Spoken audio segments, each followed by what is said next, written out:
Assalamualaikum and hi everyone. My name is Muhammad Akil Akmal bin Arman. My metric number is 1190258. This is my group member's name, and we from group 9, and we represent about the child of abuse in Malaysia. So today, we will talk anything about child abuse in Malaysia, how to solve the child abuse and anything, anything about that. Okay. Okay. Firstly, I will introduce of the child of abuse in Malaysia. Okay. Every child has the proper to health and a life free from violence. Each year, a minimum of 1,000 children in Malaysia are reported as victims of kid abuse and neglect. Maltreatment may be a huge problem, global problem, with a significant impact on the child's physical and psychological state, well-being, and development throughout their lives, and intrinsically a drag for society generally. Assalamualaikum. My name is Zahid bin Ahmad Noh. I will continue from the second slide after Akil. Child abuse refers to the physical and emotional mistreatment, sexual assault, neglect and negligent treatment of youngsters, also on their commercial or other exploitation, constitutes all sorts of physical abuse and or emotional ill treatment, sexual assault, neglect or negligent treatment or commercial or other exploitation, leading to actual or potential harm to the child's health, survival, development, or dignity within the context of a relationship of responsibility, trust, or power. Bismillahirrahmanirrahim. Assalamualaikum warahmatullahi wabarakatuh. My name is Abdul Najib bin Abdullah Solaji, and my metric numbers is 1192874. Today, I will present about the causes of child abuse. For the first, family problem and stress. Family problems and stress are the reason for child abuse. In many cases, abuse is done by parents who face family conflict, such as fragile relationship between husband and wife as a result of third-party intervention. Thus, fight between husband and wife will occur and subsequently divorce. Parents who don't think maturely will vent their anger and stress on their children. It is clear that the emotional stress of parents in the uncontrolled family institution will result in the children becoming victims of abuse. Then, the socio-economic problem. The socio-economic problems is also one of the factors in the occurrence of child abuse. Many parents become less sane because socio-economic stress.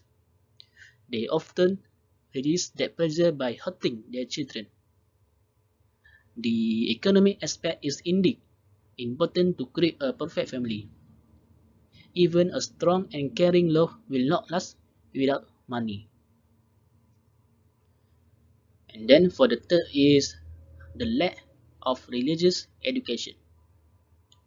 Lack of religious education among parents is another factor in the incidence of child abuse. Religious knowledge is the main pillar that guarantees the integrity and unity of a family institution. Religious also provide the best guidance in managing family. However, there are parents who do not practice their religious teaching. This causes parents to be violent.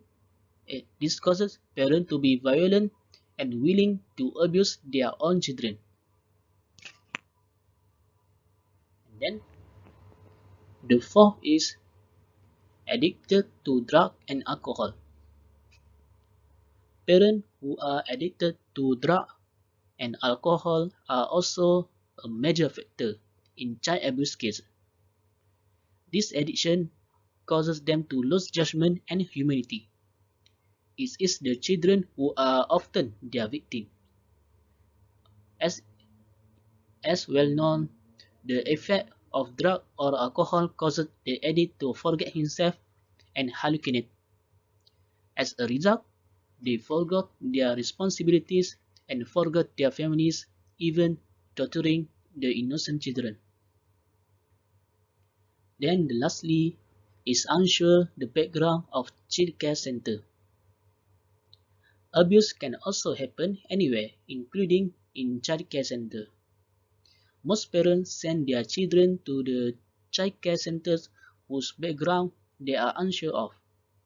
This should not have happened because parents send their children because before parents send their children, they need to pay attention to the background of that place, and they also need to know the background of the caregiver.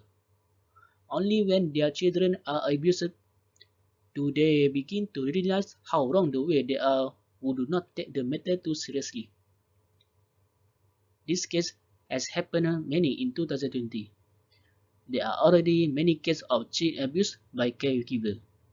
Some children abused by caregiver have also died. Bismillahirrahmanirrahim. Assalamualaikum warahmatullahi wabarakatuh. My name is Muhammad Usamah bin Zulkifli. My metric number is 1192871. And I will continue our presentation to the next point, which is the effects of child abuse. First of all, is physical abuse effect. The consequences that linked with child physical abuse go beyond what many people think of initially. It is because many people think about physical abuse to the physical effect only, but this physical abuse go beyond the physical effect, which is go to emotional and physical effect. And the second point, which is neglect abuse effect. Children who have been experienced being neglected could have short-term and long-term effects that last throughout their life. For example, long-term effect, which is depression and stress and so on. The third point is the emotional abuse effect. Emotional abuse is often considered as less harm abuse than the other forms of abuses because it is not have an instant physical bad effect. And lastly, which is sexual abuse effect. The consequences of child sexual abuse can include depression, eating disorders, post-traumatic stress, and an impaired ability to cope with stress or emotion. Bismillahirrahmanirrahim. Assalamualaikum warahmatullahi wabarakatuh. My name Muhammad Ahmad bin Hashim. Metric number 1192X63. So I will continue to the next part about solutions for child abuse from Sains perspective. First, organize and encourage people to participate in campaigns. There are many institutions that have the potential of campaigning and be heard. They just require someone to lead them and encourage them to join in. Talk to the religious leaders, political leaders, activists, celebrities, schools, and another else. Meet and organize child abuse prevention movements in your city or community. It starts small and finally spread nationally. Second, provide resources. Difficult economic times encourage child abuse. This could be in the form of neglect when parents need time to find ways to make ends meet, or physical abuse because of anger and stress. You can help prevent such incidents by offering financial help if you are in a position to help. If you do not have money, try talking to your fellow friend by helping them release what they are doing to the future of their kid calmly. Help them understand that the financial crisis may pass, but the inscribed sad moments in their child's heart may not be erased. Third, raise awareness. As the adage goes, knowledge is power. Most cases of child abuse happen because many people don't know some things they see can be classified as abuse. Educate the individuals on all the types of violence and educate them to advocate against child abuse. You may also help other parents realize that they have been unconsciously hurting their children. Talk about child abuse at your place of work, your church, with your friends, social platform, neighbors, and every other chance you get. All conference or any other prevention programs on child abuse can go a long way in violence prevention. Fourth, support children. Children learn by imitation. Most of them see their parents as role models. Unfortunately, some adults are not the best to learn from. If a kid is constantly being corrected by violence, they grow up believing that is the right way to correct mistakes. They may also learn the use of drugs and carry that forward in their lives. To prevent the repetition of the ugly incidents, talk to the child, help them through the therapy, and show them the right path when they are still young. Show them love and give them a better example to follow. And last, document any child abuse. Documentation can go a long way to preventing child maltreatment. It helps a form of evidence when you want to report a case. See that you write exactly what you see. Include the time, location, and date of the incidents. As much as it may hurt your and cause your hurtful feelings, don't let emotions dictate what you document. You can then use the document to report the predator. This will help in the prevention of child abuse by ensuring the predator is locked up and does not continue hurting the kid or any kids in the future. Okay, that's all for me. Thank you. Bismillahirrahmanirrahim. My name is Muhammad Azrin bin Shahrim Shah. Matrix number 1192876. So we go through to solutions for child abuse from Islamic perspective. Number 1. Establishment of individual awareness. Child abuse is usually caused by the personality of parents themselves who lack religious awareness and self-control. Number 2. Establishment of social awareness. When parents demonstrate complete awareness on religion, they will educate their children in following the way of Islam, and their family will not have problem among them. Number 3. Institutional reform. The idea of curbing child abuse from Islamic perspective is derived from the Islamic legal maxim that solve the prevailing issue of child abuse in Malaysia in eliminating all types of harmful actions towards other Muslims, not by using another forms of harm. Assalamualaikum warahmatullah. My name is Iqbal Shafiq bin Ibrahim. My metric number 1190215.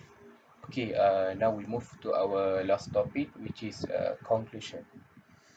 Okay, child abuse is heinous act that is strictly forbidden by religion.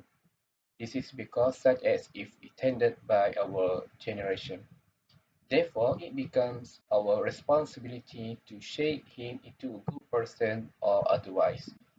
If they are always treated with negative action during their childhood, it is not impossible that they will become more violent when they grow up. So, love children and stay away from child abuse cases because it does not benefit any party, or we will get punishment in the hereafter. Further, one thing not to forget is that love and responsibility are the basic that each child needs in his life. Therefore, child neglect is certainly failure to meet the assumption of the child. A child should be provided with the care, love, and other things that he needs.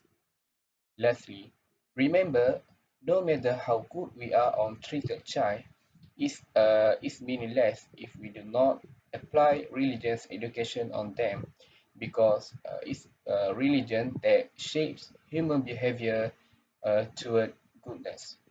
So that's all from us. Thank you very much for your attention. Assalamualaikum warahmatullah.